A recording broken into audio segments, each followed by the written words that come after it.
आज जो हम टॉपिक डिस्कस करने जा रहे हैं उसका नाम है capacitance of parallel plate capacitance. यानी कि हम लोग कैपेसिटेंस फाइंड करेंगे दो पैरेलल प्लेट कैपेसिटेंस की।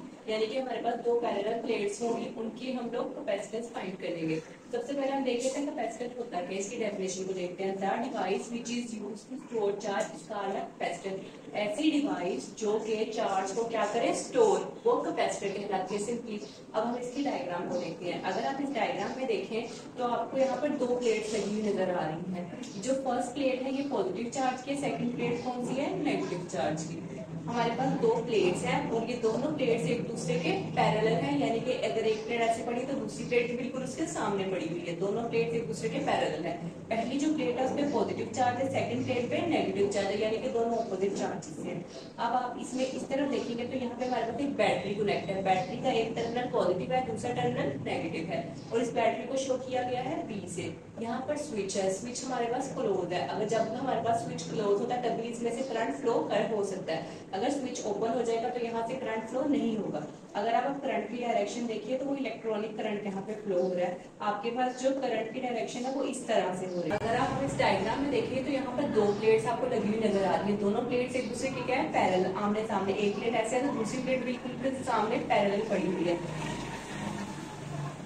फर्स्ट प्लेट जो है वो पॉजिटिव चार्ज है, सेकंड प्लेट जो है वो नेगेटिव चार्ज से मिलकर बनी है। अब इसके नीचे देखिएगा तो आपको यहाँ पर एक बैटरी कनेक्ट नजर आ रहा है। बैटरी का एक टर्मिनल पॉजिटिव के साथ अटैच है और दूसरा टर्मिनल नेगेटिव के साथ अटैच है और बैटरी को किससे शो किया गया है, बी से। यहाँ पर स्विच लगा हुआ है, स्विच से क्या मुराद है, आपका स्विच यहाँ पे क्लोज है। जब हमारे पास स्विच क्लोज होगा तभी इसमें से करंट फ्लो होगा और अगर ये स्विच ओपन हो जाएगा तब करंट फ्लो नहीं हो सकता। यहाँ पर आपको डी लिखा नजर आ रहा है, यानी कि इन दोनों प्लेट्स के दरमियान का डिस्टेंस कितना है वो डी से डिनोट किया गया है।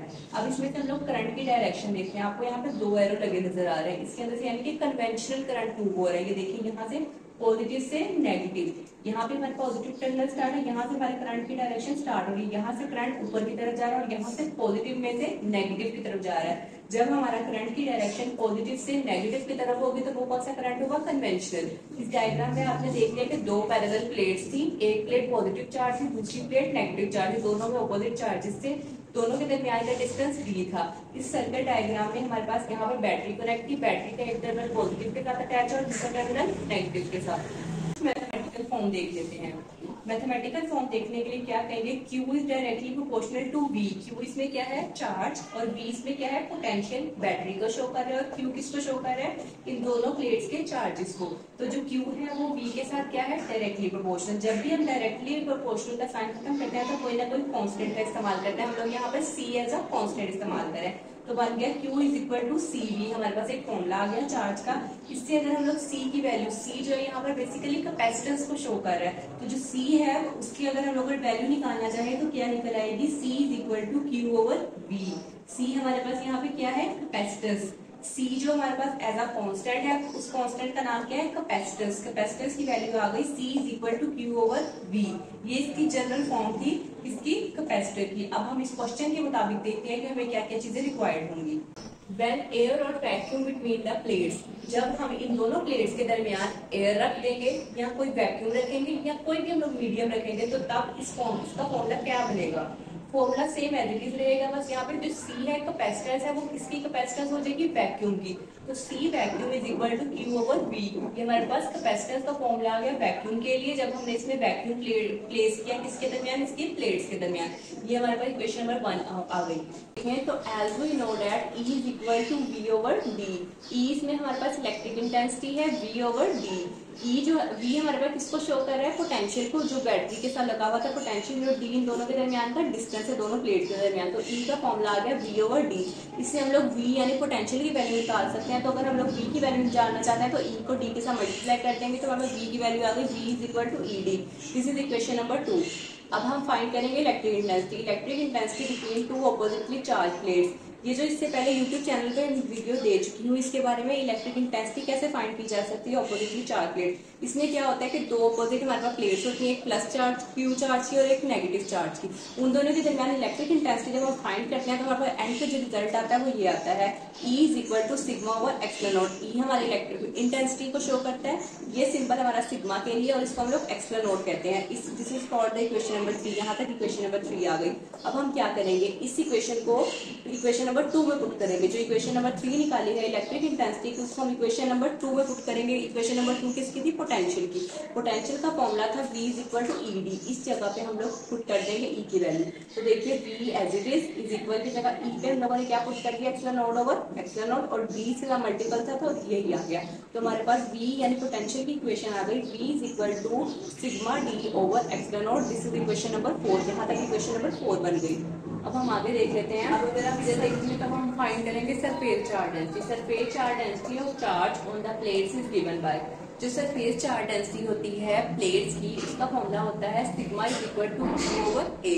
Q हमारे पास चार्ज को डिनोट कर रहा है, A एरिया है, और ये सिग्मा, सिग्मा किसको शो कर रहा है? सरफेस चार्ज डेंसिटी को। इसका फॉर्मूला आ गया Q ओवर A, यानी कि ये रेशियो होती है चार्ज ओवर एरिया। अगर इसमें फॉर्मूले में हमें Q की वैल्यू यानी कि चार्ज की वैल्यू फाइंड करनी है तो Q इधर आ जाएगा, और सिग्मा क्रॉस A हमारे पास क्या आ जाएगा? Q total charge. Q का वैल्यू आ गई, Q is equal to sigma A। This is equation number 5। अब हम क्या करेंगे? Put equation number 4 and 5 in equation number 1। Equation number 5 हमारे पास ये वाली है, और 4 हमारे पास जो हमने पोटेंशियल की निकाली। इस इक्वेशन को और इस इक्वेशन को हमें किसने पुट करना है? इक्वेशन नंबर 1 में। इक्वेशन नंबर 1 ये वाली थी जिसमें हमने C वैक्यूम का फॉर्मूला लिखा हुआ है Q ओवर V। इसमें अगर हम देखेंगे तो C वैक्यूम ऊपर क्या था? Q। ऊपर हम लोग वैल्यू पुट करेंगे सिग्मा A, और नीचे किसकी वैल्यू पुट करेंगे? V की। V का फॉर्मूला क्या है? Sigma D over epsilon not. उसको हम लोग एज इट इज पुट कर देंगे sigma D over epsilon not. Sigma sigma से कैंसिल हो गया तो हमारे पास A over D over epsilon not. आपको पता है जब दो ओवर हो, ओवर के नीचे ओवर हो, तो जो नीचे वाला होता है वो ऊपर आ जाके मल्टीप्लाई हो जाता है। तो A के साथ जो एप्सिलॉन नॉट है ऊपर आकर मल्टीप्लाई हो जाएगा नेक्स्ट स्टेप में। तो हमारे पास C वैक्यूम की वैल्यू आ गई A epsilon not over D, यानी A जो है वो एप्सिलॉन नॉट के साथ मल्टीप्लाई हो रहा है और D से डिवाइड हो रहा है। हमारे पास यहाँ तक कैपेसिटेंस निकल आई है पैरेलल प्लेट कैपेसिटर की अंडर वैक्यूम, यानी कि ये कैपेसिटेंस किसकी निकली है? वैक्यूम की। जब हम लोगों ने दो प्लेट्स के दरमियान वैक्यूम प्लेस किया तो जो उसकी कैपेसिटेंस आई वो हमारे पास आई A epsilon not over D। A area है और D डिस्टेंस है दोनों प्लेट्स के दरमियान का, और एप्सिलॉन नॉट जो है हमारे पास एक डाइलेक्ट्रिक कांस्टेंट है। इसी तरह हम लोग एक दूसरे डाइलेक्ट्रिक कांस्टेंट की बात करने लगे हैं। जब हम डाइलेक्ट्रिक की बात करते हैं तो इससे मतलब होता है हम लोगों ने कोई और मीडियम प्लेस करवाना है अपनी प्लेट्स के दरमियान। एप्सिलॉन नॉट हमारे पास पहले से ही प्लेस था, अब हम उसके अंदर एक डाइलेक्ट्रिक कांस्टेंट प्लेस करने लगे। जब हम लोग डाइलेक्ट्रिक कांस्टेंट प्लेस करेंगे अपनी पैरेलल प्लेट्स के दरमियान तो इस फॉर्मूले को हम रीअरेंज करके इस तरह से लिख सकते हैं, C vacuum is equal to A epsilon naught dielectric constant ER over D। ये हमारे पास फॉर्मूला तब बनेगा जब हमने डाइलेक्ट्रिक प्लेस करवाया। अगर हम बात करें डाइलेक्ट्रिक की, विद डाइलेक्ट्रिक एज मीडियम, जब हम लोग डाइलेक्ट्रिक प्लेस करवाते हैं मीडियम के तौर पर, यानी क्या होता है? अगर आप इस डायग्राम में देखें तो आपको ये दो प्लेट्स नजर आ रही है जो कि एक दूसरे के पैरेलल है। जब आप इस पैरेलल प्लेट कैपेसिटर के अंदर कोई मीडियम प्लेस करवाते हैं, फर्ज करें आपने कोई भी मीडियम प्लेस करवाया तो वो डाइलेक्ट्रिक के तौर पर काम करता है, ER के तौर पर। जब हम लोग इसके अंदर ER यानी कि डाइलेक्ट्रिक कांस्टेंट प्लेस करवाते हैं इन प्लेट्स के दरमियान तो इसकी कैपेसिटेंस क्या होती है? वो इंक्रीज हो जाती है। तो हम इसके फॉर्मूले में देख सकते हैं, जब हम लोगों ने डाइलेक्ट्रिक प्लेट्स के दरमियान प्रोड्यूस करवाया, पहले हमारा फॉर्मूला था A epsilon not over D। अब डाइलेक्ट्रिक इसके अंदर प्लेस करवाने से क्या हो गया? हमारे पास जो कैपेसिटेंस थी वो मीडियम की आ गई। अब हमने इसमें मीडियम कौन सा रखा है? डाइलेक्ट्रिक। पहले जो हमारा मीडियम था वो था वैक्यूम और एयर। अब हम लोग C medium is equal to A epsilon naught ER over D। इसमें ER जो है डाइलेक्ट्रिक कांस्टेंट है। अब हम लोग देखते हैं कैपेसिटेंस किस तरह से इंक्रीज होती है, बढ़ती है डाइलेक्ट्रिक के आने से। अगर आप इस पैरेलल प्लेट कैपेसिटर को देखें, अगर हम इसको वोल्ट मीटर के साथ अटैच कर देंगे तो हम उसकी पोटेंशियल निकाल सकते हैं। जब हम पोटेंशियल निकालेंगे वोल्ट मीटर के जरिए तो फिर हमारे पास जो फॉर्मूला आता है, बेसिक फॉर्मूला आपका कैपेसिटेंस का क्या था? C is equal to Q over V।